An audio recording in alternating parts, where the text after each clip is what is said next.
poursuivons donc avec l'exploration de la face orange de notre Rubik's Cube en lien avec le corps. Comprenons l'interaction, les relations singulières que peut entretenir le haut potentiel avec son corps.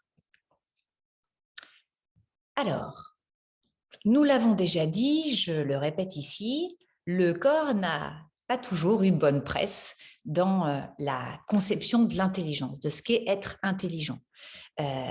Le cerveau prédomine, je ne vais pas faire très long, je le redis, le cerveau prédomine et les émotions et le corps ont longtemps été considérés comme bassement animal, donc absolument pas en lien avec l'intelligence.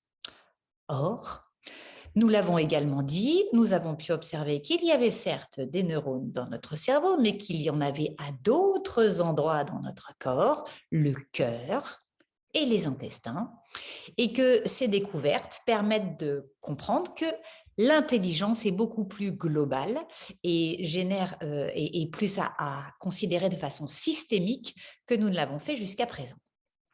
Alors, quelle relation particulière le haut potentiel a tendance à entretenir avec son corps? Alors, il peut entretenir d'excellentes relations avec son corps.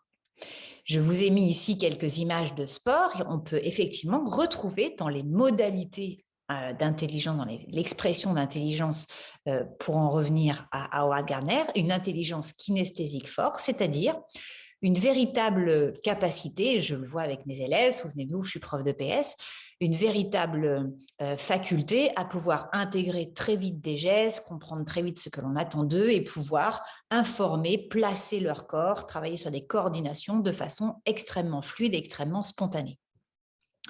Je fais bien la différence entre performance et HPI. C'est-à-dire que là, je ne parle pas tant de performance. On peut être performant sans forcément être HPI, on peut être HPI sans forcément être performant. Mais il se trouve que lorsque les deux s'associent, effectivement, c'est un très bon combo pour pouvoir aller dans l'exploration de sports de haut niveau, pour pouvoir vivre pleinement cette passion liée au corps et au sport. Et on retrouve effectivement beaucoup de personnes à haut potentiel chez les sportifs de haut niveau pour plusieurs raisons. Effectivement, cette intelligence kinesthésique, mais pas seulement. Parce que pour pouvoir performer, il faut avoir plein d'autres ressources qui sont indispensables à la persévérance, qui sont indispensables à la compréhension, qui sont indispensables à la capacité à pouvoir dépasser certaines limites, et que le haut potentiel est bien souvent un super système d'exploitation pour atteindre ses objectifs liés au corps, mais je pourrais le dire dans d'autres domaines. En tout cas, à être à un haut niveau d'expression de cette forme d'intelligence. La relation au corps du haut potentiel peut parfois être moins agréable. C'est-à-dire que le haut potentiel, rappelez-vous, a beaucoup d'idéaux. Et ces idéaux peuvent s'appliquer également à la forme de ce corps. Et dans ce cas, on va se retrouver face à une volonté de maîtrise et d'idéalisation, de contrôle du corps. Le corps va être le terrain d'expression de sa puissance, de son besoin de contrôle et on va assister à des formes de dysmorphophobie, c'est-à-dire qu'il va vouloir imprimer sa volonté de contrôle sur certains aspects de son corps et être dans une relation parfois conflictuelle avec ce corps qui ne correspond pas aux idéaux. Souvenez-vous, perception de soi sur idéal de soi donne estime de soi. Perception du corps faible, idéal du corps élevé, ça pèse très lourd, ce qui fait que ça fait chuter la perception agréable de ce corps.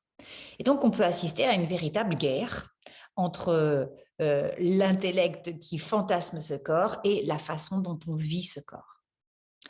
D'autant plus fortement chez la personne à haut potentiel. Et enfin, une sensorialité et une sensibilité exacerbée, ce qui génère une relation parfois bruyante avec ce corps. Ce corps va donner beaucoup d'informations à traiter et ça va créer, on a parlé déjà d'hypersensorialité, hyperexcitabilité sensorielle. Et donc, ce sont des gens qui vont parfois être beaucoup dans la plainte, dans la somatisation. Le seuil d'excitabilité de la douleur, le seuil de tolérance à la douleur, eh bien, est infraliminal, et vous avez le Penn Scale qui est à côté, qui est cette échelle de douleur. Eh bien, ce sont des gens qui vont ressentir plus fortement la douleur. Souvenez-vous de mon ampèremètre pour l'intensité. Eh bien là, effectivement, ils vont avoir plus tendance à être dans le rouge que d'autres personnes. Je dis tendance parce qu'encore une fois, ce n'est pas une généralité, mais ce sont des formes d'expression du corps que l'on retrouve de façon fréquente. Parmi les gens que j'accompagne, beaucoup sont dans la plainte à partir de ce corps. Et comme ils ont surinvesti le mental, ils n'ont pas été explorer ce corps, ils n'ont pas fait alliance avec ce corps.